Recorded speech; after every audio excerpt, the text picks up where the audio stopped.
My brothers and sisters and my beloved confreres, a very hearty welcome to each one of you to the 13th Sunday of the liturgical year.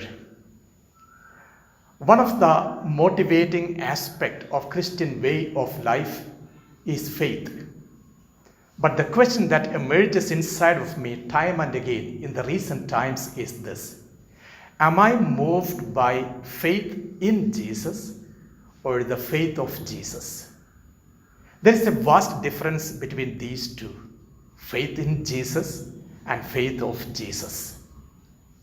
Today, we would be able to discover this aspect within ourselves by encountering the gospel passage and the readings that are presented before us. We are presented with the Gospel of Mark, the incident of Jairus, the synagogue in charge, coming to Jesus, asking for help to heal his daughter.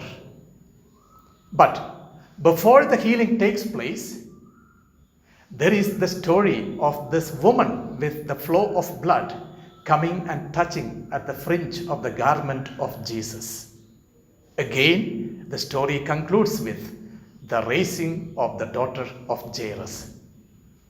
Markan literary style is known as sandwich technique. Let us see how does it arouse the faith of Jesus in each one of us. Jairus was a synagogue authority. His very name means he will be enlightened. He was in charge of the economic and social growth of the synagogue. Naturally, it means he was a very rich man. But he realizes his money does not suffice. He needs someone else at this crucial moment of his life to generate a healing touch in the life of his daughter. On the one side, we see the faith of Jairus. He is very confident that Jesus can heal his daughter. On the other side, we also see the lack of faith of Jairus. Why? He tells, "You should come and touch my daughter and heal her." How far is he from that pure faith of the centurion who told Jesus once, "It is enough that you speak a word and my servant shall be healed"? Of course, Jairus was more moved by the practical dimension of the healing. At that time, in the ancient history, everyone believed when a master comes and touches, healing takes place. A distant healing was never in sight. Jairus was more content with his faith in the person of Jesus. But the faith of Jesus that he can even heal his daughter from far away was not affecting the life of Jairus. It is there that as Jesus heeds to the cry of Jairus and moves towards his house, that something strange happens in the midst of the crowd. A lot of people have gathered together, and all the more because Jairus, who is a prominent person in the society, is welcoming Jesus into his house, and they wanted to see a miracle happening in his house. As the people gathered, a woman who had a flow of blood for the past 12 years comes from behind and believes, "If only I touch on the fringe of the garment that he is wearing, I would be healed."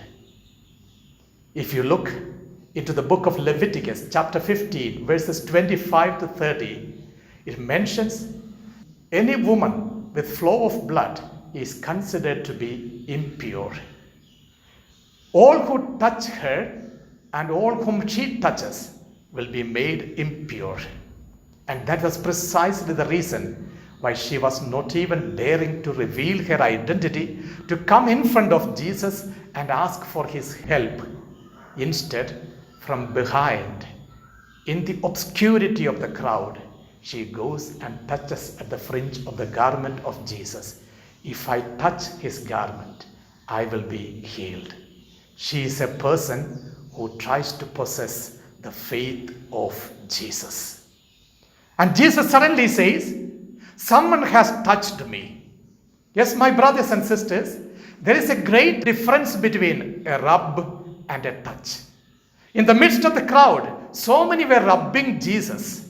But a conscious touch is something that emerges from a conviction. That's why at that time, most of the healings were by touch, and a touch can heal. This awareness emerged out of the faith of this woman, and naturally, power went out of Jesus. Jesus questioned, someone has touched me. And that created a kind of irritation in the mind of the disciples themselves. They who were awaiting the healing of the daughter of Jairus is now distracted by the presence of an unimportant person who has touched him. And they ask him the question, tell us now, who has not touched you? All of us here are touching you. But Jesus says, someone has consciously touched me. Yes, my brothers, my sisters, a touch on the person of Christ arouses the faith of Christ. And that's where the language of Jesus differs. Look at Jesus. When the woman acknowledges with fear and trembling, "It's I who touched you," Jesus calls her daughter. She becomes the member of his family. And the next word, Shalom, go in peace. The one who belongs to the family of Jesus experiences peace. And that's where we move now towards the house of Jairus. Jairus is given the news that his daughter is no more.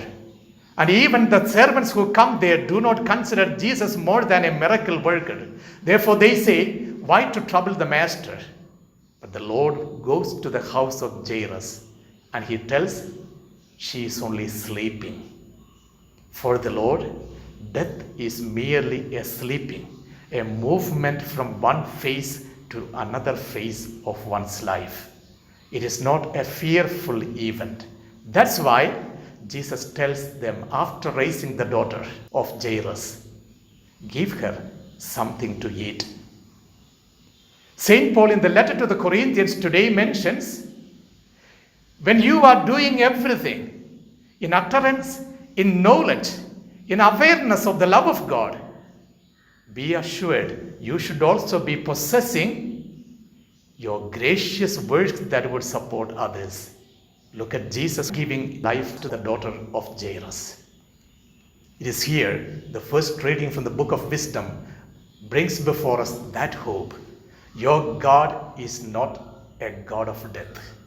He does not delight at all in the death of the living. God is here to give you life. Do you have faith in Jesus, or do you possess the faith of Jesus? Amen.